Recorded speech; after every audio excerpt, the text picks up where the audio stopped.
Hello, How are welcome. you? Hi, Rebecca. Good to see you. You too. You want to do a quick little recap on who you are and what you do, starting off? Sure. So I'm Rebecca Satori. I'm an intuitive business coach for women entrepreneurs. I've been in the coaching space for over 10 years, and I've spent a lot of time behind the closed doors of many different seven-figure businesses and helping them reconstruct their sales methodologies and sales processes to be more of service to the consumer. And I'm still loving what I'm doing even Yeah. more now, 10 years later. Yeah. How did you ever get started in this path, or what led you there? So 10 plus years ago, I guess it was about 11 years ago, everything was a mess. As all good stories start, new beginnings start Yeah. from lots of chaos. And I had lots of chaos. I was the mom of two boys. I mean, I'm still a mom, but they're older now. They were 3 and 6 at the time. And my marriage was a disaster. I was married to an alcoholic, and my finances were a disaster. And I was staying at home and had no intention of going back to work until after both of my sons were kindergarten age or older, even though I had a degree in psychology and that stuff. So I found this workshop in Florida, believe it or not, called Inner Bonding, Breathwork, and Joy. And I just felt this pull to go to it. I had no idea how I was going to paste and glue the finances to get there or figure out who would help out with my kids to get there. But I went. And at the retreat, the woman was a life purpose coach in addition to having a master's, and she was a holistic psychotherapist. And she was offering a program about how to turn your life purpose into a business. And I decided that it was less expensive than a master's degree. And I think I put it on like 3 different credit cards to make it work. And about a year later, I had a lucrative coaching business and realized that I had been doing this my whole life, but just never getting paid for it. Yeah, I have a similar life path to the coaching work that I do, kind of alongside other business ventures. So I think that's something that I've always really resonated with you, because there's so much familiarity in that journey and kind of giving away your magic for free for so long before you realize, what it is that you have or can do. And what kind Definitely. of things have you been in the process of creating or shifting in the last, well, I mean, just since things have slowed down a little bit the last several weeks, anything spark or jump out for you? Well, it's been interesting because my very first free report that I wrote all those years ago was called 8 Keys to Cure Your Inner Chaos. And I was recently at a retreat. I was doing sales for one of a big coaching icon in the industry who used to do stuff with Dan Kennedy, Bill Glazer. And I had been working with their company from September leading up until this big retreat in March in Texas. And that was kind of right at the precipice of things. Like, it was like, do I go to Texas? Do I not go to Texas? I don't have a good feeling about this. And I did move my flight to come home earlier, but I mean, it was just crazy. So to kind of just see how the live event went, right, stuck jam in the middle of all of this with people canceling at the last minute, people coming from other countries that were afraid, if I come, I'm not going to be let back into my country, kind of stuff. But I was on the plane home from that, and I was thinking about this report that I had written years ago and thinking like how you can repurpose information. Well, I mean, honestly, I think all of your coaching commodities, whether it's a course, a video series, a training series, we all have to basically rewrite with this situation in mind. So prior to this, I have a course called Sales Mastery. It's a mastermind program that I run for 90 days. And doing another launch coming up in just 2.5 weeks, where I do a free workshop series leading into the, people being invited in to join the mastermind program if it's a fit for them. And the other thing that I was thinking about, not just revisiting content and kind of revamping it, but now more than ever, I feel that it's extremely critical for people to get proper sales training. because what I teach that's very different than a lot of other salespeople is that sales mastery, which is my program, is really about self-mastery, and also relationship mastery. And that's why I feel that that program is so much more critical and has a greater opportunity to be of even more service, because so many people don't know how to conduct a sales conversation in a way that they're 100% in service to the person that they're speaking with. They don't know how to go through the layers of that person's psychology to really help them. And then they also have their own psychology that gets in the way of, thinking, oh, no one's buying right now. I mean, there's been actually, I don't know if you've seen this, but I've seen a lot of this where people are getting what is being called sales shamed. So they're being shamed for actually selling things right now. Yeah. And it makes me feel very sad, because I know I'm still a consumer. I know I'm still purchasing things. And, no one should really decide for someone else what they want to spend their money on, or what's a suitable fit for them to be investing in.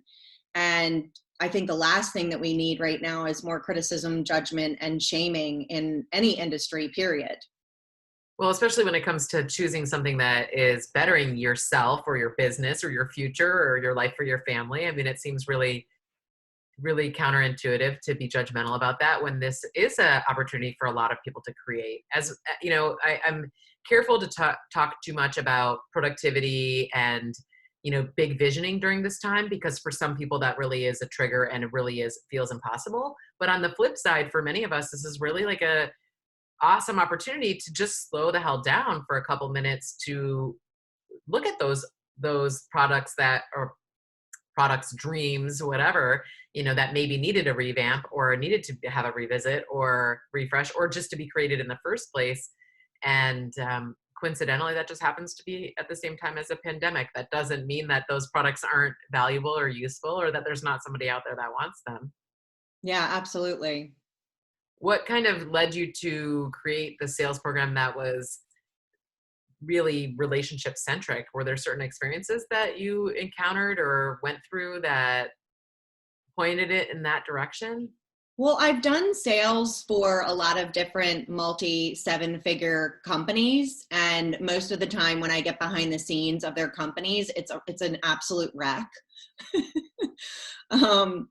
And so I have a different vantage point than anyone else. And years ago, in 2016, 2017, I created what I call the School of Feminine Fortune. And there are 9 courses that I created in the School of Feminine Fortune, along with apprentices that I had brought on board to work behind the scenes of my own company. And the school never took off because it was set up kind of like a university where you can come in and pick, I want marketing magnetically, or I want your own money, or you up leveling, or time freedom.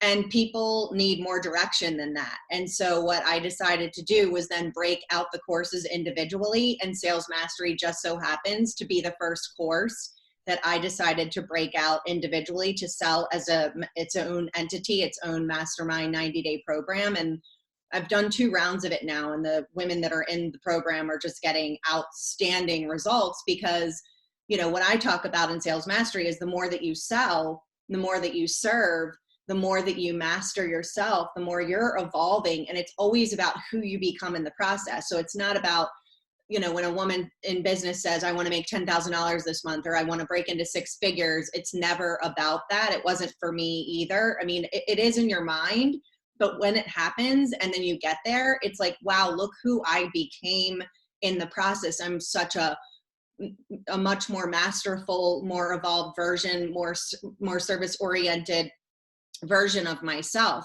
not just in my business, but in my family, in my community. So to me, that's really the beauty and the gift. And so Sales Mastery was just the first one that I kind of cherry picked to debut, if you will, with my coach's guidance and my own decision-making process. And I remember it was, as simple as this. I was literally making the bed one morning and I'm like, I don't know if I can really get all on board with the Sales Mastery thing. Like, I don't know if that's the right course for me to break out first. And I sat there and I heard a voice say, sales mastery is about relationship mastery, and it's about self mastery. And because of my background in psychology and my passion for personal and professional development, I was like, now that's a purpose, that's a mission that I can get behind. And that's kind of what made up my modern day sales methodology that I teach. And when a lot of women are so repelled by sales, or they're insecure, they're scared, or the number one fear that I've heard from people is they don't want to feel salesy. And so when people understand that it's really about, wait a minute, if I get to know myself better, I can be of better service to the person that I'm speaking with. And if I get better at communication skills and I get better at relationship building skills, then this becomes more organic and more natural. It's almost like this huge weight is just lifted off of their shoulders. Yeah. What would you say out of all the different roles that you have with helping clients or working with, it's only female entrepreneurs? Generally, yeah, I've worked with men over the years too, but for the most part, it's women entrepreneurs. Is it mindful business specifically, or pretty much every category, or are there certain industries that you see more than others? Yeah, I mean, that's the thing that I love about what I've done over the years is I've worked with so many businesses across the board. Like one of my elite clients right now, she does marketing and writes proposals for architects and engineers. So it helps to get me out of my comfort zone. I love coaching coaches and consultants, but I also love working with small women-owned businesses that are at the 7-figure mark, or they're ready to go to the 7-figure mark from like the $500,000 mark, and just really teaching that woman how to be a greater leader in her company with her team and her employees and subcontractors, because that's the biggest thing that I see as the bottleneck for a lot of these women in business companies, where they just, it's not really the money. It's not the logistics stuff. It's kind of like that Pareto effect. It's like the 80-20 rule. It's like 20% business strategy and logistics, and 80% of how are you being as a woman business owner. You're at $500,000 and you don't even know how to depersonalize things and fire someone when you need to fire someone, or you don't have an onboarding protocol or an offboarding protocol for your team members. And so I tend to look at business through the lens of what I call the healthy business ecosystem, because I think everything is an ecosystem. Mm-hmm. And in the healthy business ecosystem, I teach that there are 4 different categories. One is the words that you speak and the stories that you tell as a woman in business. And then number 2 is your sales framework, your sales psychology, how you're thinking about sales, how you're thinking about yourself, how you're thinking about the person that you're looking to engage business with. And then I also look at another pillar is money leaks versus money leaps. A lot of business owners have trouble getting to the next level because they're increasing their revenue, but they're not increasing their profit margin. And that becomes a really big problem. So I've seen people even be at like the multi-million-dollar mark, and they're still like client to client or program selling out to program selling out, launch to launch kind of concept. And the last pillar is delegation, organization, and automation. And that's where we kind of look at, like, do you have an onboarding process? I mean, I was working with one of my other elite clients a couple of years ago, and she had to fire one of her key team members, her key managers. And I said, Shannon, what's your offboarding protocol? And she said, I don't have one. I said, well, we're going to create one. Yeah. So once any business owner, it doesn't matter what stage you're at, if you look at those 4 components in making sure, it's kind of like a checkup, right? You can look in those 4 different areas to see, am I creating and cultivating a healthy business ecosystem, or do I have something rotten in my business ecosystem, or that I need to look at removing or improving or what have you. And out of all those different areas that you support people in, and all the different, parts that you dissect for them, what's your favorite? What part lights you up the most? Probably the stories, the mindset work, because again, it's all about who that person becomes. I fully believe that immersion is the fastest form of transformation. And in normal times, I host a lot of private retreats here in my home and private intensive days where a woman will come and stay overnight here. And I have a whole like luxurious system that goes along with that. We do lots of business planning, but there's a lot of pampering and stuff that goes along with that, because in my own experience, one of my greatest times of transformation was in 2013 when I flew to Santa Barbara, California, and was immersed with my mentor at the time for 4 days. And that was one of the hugest growth years, I would say, from just a lifestyle perspective. I don't know that it was the hugest growth year ever, but it was just interesting because I had gone in March of 2013 and barely could rub together 2 dimes to get there, and had just sold like an intensive package and was like, okay, thank God I can go. I had a week to get there, I had a week to find childcare, and a splurge for me was renting a Mustang convertible. And I get there and she's got like a private chef and her personal assistant is bringing her water with lemon in it. And it was just like, oh my gosh, this is like everything I've ever dreamed of, you know? And literally a year later, I bought myself a Mustang convertible and hired a personal chef and was newly single. So it was just like, wow, that's a big transformation in less than a year. Yeah. And with what's coming up as far as your dreams for growth and your big vision, if you knew you could be supported no matter what would you do? I would do the same thing I'm doing now. I would probably have more marketing support to reach more people, because me running these programs with all the different areas of focus, whether, you know, it's my time freedom course, which basically I've turned everything into a mastermind. The content was created and completed a long time ago. So for every course, there's 11 workbooks for people to fill out, 11 video trainings, and 11 guided audio meditations. So I could run a lot of different masterminds. I could run perhaps even 11 different masterminds per week. And it would only require an hour to 90 minutes of my presence and time answering questions and coaching and guiding groups of women in these pods of different categorized topics. So that would be like a dream come true. So the support team is what your big vision would require. Yeah, I mean, I have a great support team now. And years ago, I had so many people on my team and there was so much money going out the door. And the whole like school of feminine fortune concept never took off. And a lot of money was wasted. And I came out of that experience really learning that to amplify, you really need to simplify. And so I got rid of like ClickFunnels and all these, like I had over $2,000 in overhead alone every month for people to house my intellectual property. So it was like, whoa, let's pull back. And my VA from then is still with me and she's phenomenal. I mean, she can pretty much do anything, but somebody like a group that would be able to go out and market to attract more women in through the door because I want to serve more people, and marketing is certainly not my forte. Yeah. Is there anything that needs to shift for you to get out of your own way with some of the things that you're hoping to launch or create? I don't know. I mean, I have more support now than I have in like forever. I mean, I'm involved in a bunch of different programs and I have, different coaches and so on. So I think that it's already happening. I'm doing a lot of mindset work with a mindset coach that I'm working with. So I believe that it's already in process.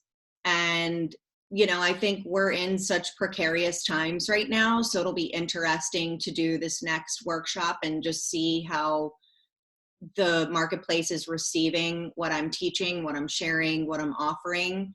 And, of course, there's the belief and the mindset behind that too. Yeah, for sure. Well, and that's ultimately what needs to shift is the belief and the mindset. I mean, that's true for everybody. I think that's the underlying stopping point in a lot of ways. Yeah. But sometimes it's more of a physical shift or a, action oriented. You're already on that path. So it makes it a little easier to dissect.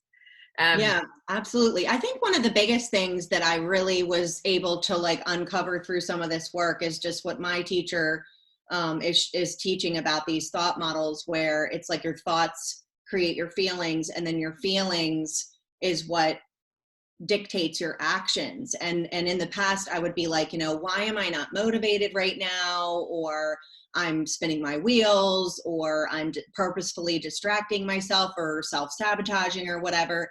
And now I have a formula where I can literally trace it back to like, well, what's the thought that's leading to me not feeling as inspired in my actions for my business? And now I'm much more inspired in my actions for my business and getting a lot more done because I'm already like working on that, what she calls like the T line, the thought line.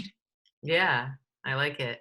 I'm excited to see some of these new launches and read a little bit and learn more about what you're doing with that, because I think Oh, it's thanks. resonant to everybody in business of any type. If you were to take the work that you do and embody it, the way that you are with clients, the work that you do, your business, what are 3 words that embody it? Walk your talk. I've said that for years. I cannot be around people who are not walking their talk. And, it's interesting because when I've worked with the same spiritual coach for probably 9 years now. And when I had the apprentices on board, I ran 2 different apprenticeships. And the first one was probably more significant. That's where 8 of the courses were created. And then the 9th course was created with a smaller apprenticeship group in 2017. And I remember, for each course, and I would have these coaching sessions with my coach, like sometimes 2 times a week. And Andrea would say, these courses are living through you, right? Like you have to go through them and embody them in order to put them out into the world. And I was just like, lots of profanity was coming out of my mouth. Yeah. I'm like, because it was like each week, if we worked on a different course, that was like the crap that would come up in my own personal and professional life. Like if we were working on you up leveling, all that stuff would come up. If we were working on time freedom, that would come up. If it was your own money, that course, like, and I'm just like, then I would get like nervous to be like, okay, guys, we're moving on. We're going to now work on this course. And I would like brace myself for like, what's going to come up now. But don't you think that's the best part about teaching? I find that a lot of times teaching the same thing over and over again, I constantly learn something new, and I'm in the same boat as you are where, it's practicing what you preach, but it's learning the way it shifts in action too, because sometimes there's things that I'm really convinced and deliberate in my delivery about. And I realize that even since the last time I taught it, things have shifted. And I always pay close attention to the way that listening to other people's answers, or the way that even as I'm sharing it, I catch myself seeing some of the growth of the shift. And I always say that I get the best inspiration at conferences that are about things unrelated to business. I go to health Totally. and wellness conferences, and I mean, of course, that's the industry I'm in, but things that are unrelated to what I need to do for my business, that's always when I channel the best wisdom and kind of insight on what needs to shift. The same thing with teaching. Yeah, it's true. Sometimes it's the same topics and sometimes it's just something totally different, but it calls attention to what we aren't doing, or what we aren't doing that is what we're teaching, and things like that. Yeah, it's true. And you see through a different lens because you continue to evolve. Yeah, big time. And that's the good part too. That's the joy in seeing, especially when you look back on the answers, or the input that you would have had years ago, and the ways that it's changed, and kind of how we've grown and evolved. Yeah, it's so true. That's one of the things I think is so critical. And I know you honor and value this too, is like having that mentor, because it's so easy to just lose sight of how much there's so many times where my coach Andrea has been like, you realize how much you've grown in this past year. And then in my mind, I'm like, really? Have I?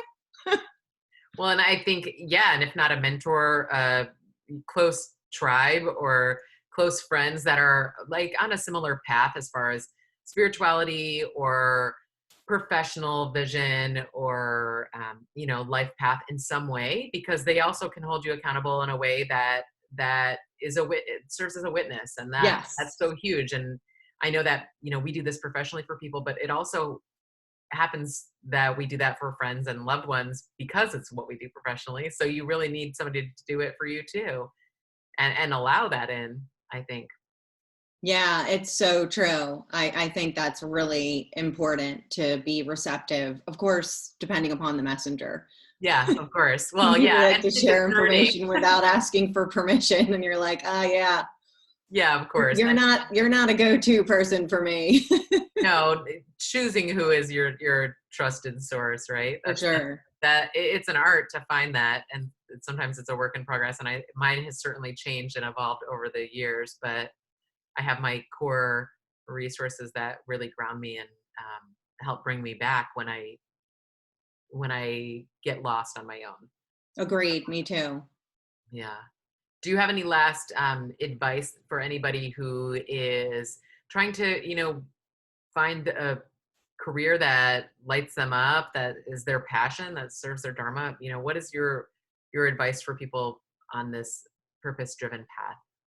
Yeah, I mean, I've always said that self-knowledge is the most powerful, it's the greatest superpower that there ever is. So exploring and even sitting down and making a list of everything that lit you up as a young person. You know, when I first took this program all these years ago that was Turn Your Life Purpose into a Business, I had sent out a survey, and I'm somewhat of a Jane of all trades. So I didn't get, like, family and friends feedback was so not accurate. They were like, you should go paint murals. And it was like, just because you're able to do something doesn't mean that that's your path or your dharma.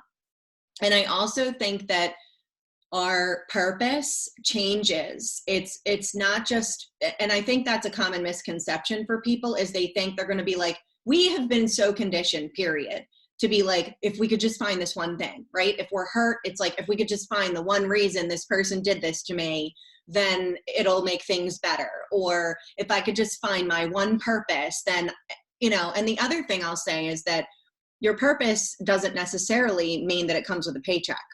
Oh, indeed. Yeah. So you need to pay attention to that too. But it changes period throughout your life. And it also changes form, which is another thing that I think a lot of people don't think about. But when you go on this path of exploration, self-exploration, and that is an inner job and an outer job, right? It is asking for feedback from people and taking that into account, not allowing that to be the authority and what dictates and determines things, but it's like, oh, this is good information. Let me put this in my basket, along with my own inner wisdom, along with my own insight, and sitting in stillness and sitting with whatever you call the co-creator, the universe, the divine, whatever. I have nothing on that. And asking for guidance, because the clues will be there if you ask for the clues. And they come in many forms. You can ask for forms that you'd like to see too. I asked for a blue heron one time. I'm like, am I even doing the right thing here, God? And I said, if I'm doing the right thing, I want to see a blue heron. And sure enough, a blue heron showed up. It was pretty wild. I love it. But yeah, so I think it's just getting to know yourself, like we were talking about earlier, having what we would call perhaps trusted advisors. I've called it a power posse in the past. Someone that you could go to that's not going to judge you per se or try and fit you into a mold, that you could just share openly with, that could mirror to you and witness you and so on. And just keep putting the clues in a basket and take action while you don't have the whole puzzle put together. Because back in 2010, I started out as a holistic empowerment coach, and my website was called Your Soul Navigator. And then about a year and a half later, it shifted into being more of a business coach, but recognizing that I'm helping women grow their businesses, but that they're evolving as women in leadership, and that was very fulfilling to me as well. And then just went with my name as the domain. So don't sit still and not take action and wait because you think you don't have all the pieces put together, because that's actually part of your purpose too. Yeah. And that's how it happens. It always takes a little bit of a complicated path to get to this perfect answer, and be flexible with how it evolves. Yes. Yeah. Well, I'm excited to see what you have coming out with your new classes, and to see how your sales process shifts and changes, and to kind of put some links for people on there. So, um, yeah. any last minute advice that you have for people? I For think right female now is entrepreneurs? just to, as you mentioned earlier, some people are like, go create something big or go rest or like trust yourself. And each day is different.